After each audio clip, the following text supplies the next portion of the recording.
নমস্কার বন্ধুরা, আমি রুমার ডায়েরির নতুন পাতায় আপনাদের স্বাগত। আমার ভিডিও যারা দেখেন তারা জানেন আমার বাড়িতে 3জন গপু আছে। তাদের জন্মদিন আমরা কিভাবে পালন করলাম তা আপনাদের সাথে আজ শেয়ার করব। জানি না আপনারা এরকমভাবে জন্মাষ্টমী পালন করতে দেখেছেন কি না। তো চলুন দেখাই কিভাবে করলাম জন্মাষ্টমী পালন। প্রথমে 3 গপুকে এক এক করে চোখ বেঁধে দিলাম। দেখুন যে চোখ বাঁধা হয়ে গেছে। এবার একটি বড় পাত্রে ওদেরকে বসিয়ে দেবো। চলুন আস্তে আস্তে ওদেরকে একটা বড় পাত্রে বসিয়ে দিই। বসানো হয়ে গেছে। এবার তাদেরকে ডাল দিয়ে ঢেকে দেওয়া হবে। 3জন গপুকে তো একসাথে ঢাকাটা পসিবল নয়, তাই সব থেকে ছোটো যিনি আছেন তাকে আমরা ঢেকে দেব। দিয়ে এবার একটা লাল শালু দিয়ে ঢেকে দিলাম। 1 ঘন্টা পর লাল শালুর কাপড়টি খুলে গপুদের ডাল থেকে বের করে নেব। আস্তে আস্তে ওদেরকে বের করে নিয়ে আমি পাত্রটিকে পরিষ্কার করে নেব। আমাদের এই যে ছোটো গপুটি দেখছেন, ইনি সাইজে ছোট হলেও ইনি কিন্তু আসলে বড়। এদের 3জনের মধ্যে উনিই হচ্ছেন সব থেকে বড়। আর এনার রাগও প্রচণ্ড। ইনি রেগে গেলে ভালোভাবেই বোঝান যে উনি কতটা পরিমাণ রেগে গেছেন। এবার পাত্রটি থেকে ডালগুলি ঢেলে নেব, নিয়ে পাত্রটি পরিষ্কার করে নেব। আবার তাদের পাত্রের মধ্যে বসিয়ে দেব।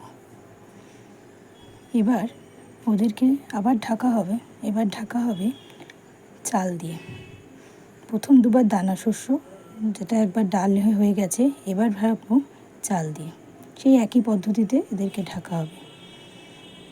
আসলে জায়গাটা একটু ছোট হয়ে যাওয়ার বসাতেও একটু অসুবিধা। যাই হোক, চলুন চাল দিয়ে এবার ওদেরকে ঢেকে দেওয়া হলো। তো আবার সেরকমই বড়দের তো ঢাকা যাবে না, তো ওই 1জন গপুকে ঢাকার মতো চাল দিয়ে আমরা পাত্রটিকে ভরে দেবো, যাতে ছোটো গপু ঢাকা পড়ে যায়। দেখুন শাশুড়ি মা চাল দিয়ে ছোটো গপুকে ঢেকে দিচ্ছেন। একে ছোটো গপু বললেও এনার কিন্তু আবার ভারী রাগ হয়। ইনি যেহেতু বয়সে বড়, তাই এনাকে ছোটো গপু বলা যাবে না। হয়ে গেছে ঢাকা। এবার যথারীতি লাল শালু দিয়ে এই পাত্রটিকে পুরো ঢেকে দেবো।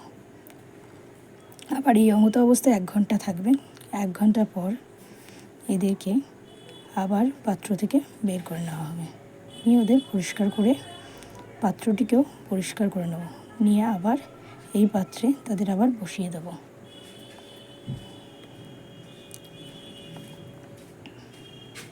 এবার পালা আনাজপাতির। এবার সবজি দিয়ে গপুদের ঢেকে দেওয়া যাবে।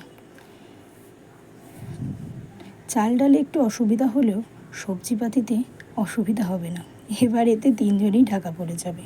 তো আস্তে আস্তে সবজিগুলো দিয়ে আমরা গপুদের ঢেকে দিলাম এবং লাল শালু দিয়ে পাত্রটিকে ঢেকে দেওয়া হলো। এভাবে 1 ঘন্টা রাখার পর 1 ঘন্টা পরে এসে এবার তাদেরকে সবজি থেকে বার করে নিয়ে পাত্রটি পরিষ্কার করে তাদেরকে আবার রাখা হবে। এবার তাদেরকে ঢাকা হবে ফল দিয়ে। এইভাবে এক এক করে ডাল, চাল, সবজি এবং ফল দিয়ে এদের ঢাকা হবে। ফলের পরে হবে ফুল দিয়ে ঢাকা। তো ঢাকা হয়ে গেছে, আবার লাল শালু দিয়ে তাদেরকে পাত্রটি ঢেকে দেবো। এভাবে 1 ঘন্টা রাখা হয়ে গেছে। এবার ফলগুলি থেকে তাদেরকে বের করে নেওয়া। এবার পালা সব থেকে সুন্দর, ফুল দিয়ে। এবার ফুল দিয়ে গপুদেরকে ঢেকে দেওয়া হবে এবং এটাই শেষবার। ফুল দিয়ে গপুদেরকে ঢেকে দেওয়ার পর আর কিছু দিয়ে ঢাকার প্রয়োজন হয়। এবার ফুল দিয়ে সুন্দরভাবে ঢাকা পড়ে গেছে দেখুন। এবার শালু কাপড় দিয়ে ঢেকে দেওয়া হলো। 1 ঘন্টা হয়ে গেছে। এবার এদের পরিষ্কার করিয়ে নেওয়া হবে। নিয়ে প্রথমেই চোখের বাঁধনগুলো খুলে দেবো। দেখুন চোখগুলো খুলে দিয়েছি এবং এদেরকে গোলাপ জল দিয়ে স্নান করিয়ে দেওয়া হচ্ছে। দিয়ে এবার এদেরকে পইতে পরিয়ে দেওয়া হচ্ছে। 3জনই পইতে পরে নেবে। চলুন এবার এদেরকে আস্তে আস্তে সাজিয়ে নিই। হয়ে গেছে পইতে পরানো। এবার এদিকে সুন্দর করে সাজিয়ে নেব। দেখুন সেজে গুজে নিজেদের জায়গায় বসে পড়েছে, কী অপূর্ব লাগছে দেখুন তো। আমি চেষ্টা করেছি তাদের সাজগুলিকে খুবই সাধারণভাবেই রাখার। আমাদের গপুরা খুব জবরজং পছন্দ করে না, তাই ওদের সাজ পোশাক খুব সাধারণ রাখারই চেষ্টা করেছি। এখন রাত 12টা বেজে গেছে, ওদের এখন ভোগ দেওয়া হবে। যেহেতু কৃষ্ণের জন্ম রাত্রি 12টার পর, তাই এই সময়টাই আমরা জন্মাষ্টমী পালন করছি। আমার কর্তামশাই ওদের ভোগ নিবেদন করবেন। মা ভোগে বানিয়েছেন লুচি, পায়েস, তালের বড়া, মালপো, এছাড়া ওদের দেওয়া হয়েছে লজেন্স, চকলেট, আরও অনেক কিছু।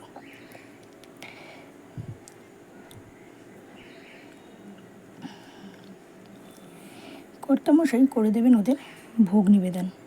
আপনারা এরম জন্মাষ্টমী পালন কোথাও দেখেছেন কি না তা আমাদের কমেন্ট করে জানাবেন। আর না দেখে থাকলেও জানাবেন, দেখে থাকলেও আমাদেরকে জানাবেন। ভিডিওটি কেমন লাগলো জানাতে কিন্তু ভুলবেন না। আপনারা আমাদেরকে কমেন্ট করলে আমাদেরও ভিডিও বানাতে খুব আগ্রহী লাগে। আর ভিডিওটি ভালো লাগলে লাইক, শেয়ার, কমেন্ট করবেন। কর্তামশাই তাদের গপু ভাইদের ভোগ নিবেদন করছে, এরপরে করবে আরতি।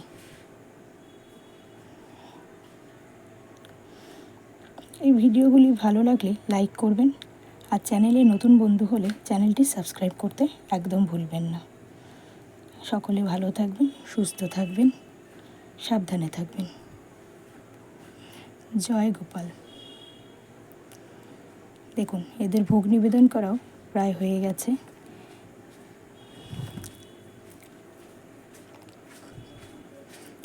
এবার হবে এদের ভোগ আরতি।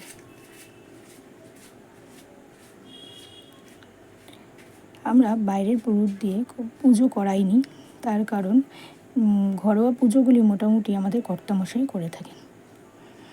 আর বিশেষ করে গপুদের কোনো অনুষ্ঠান হলে ও নিজের হাতে করতেই ভীষণ পছন্দ করে, তাই জন্য আমরা নিজেরাই এই পুজোটা করলাম। যদিও পুজো ঠিক নয়, আমরা গপুকে নিজেদের ভাই বা মা তার সন্তানের মতোই দেখেন। তো ভিডিওটি কেমন লাগলো প্লিজ জানাবেন।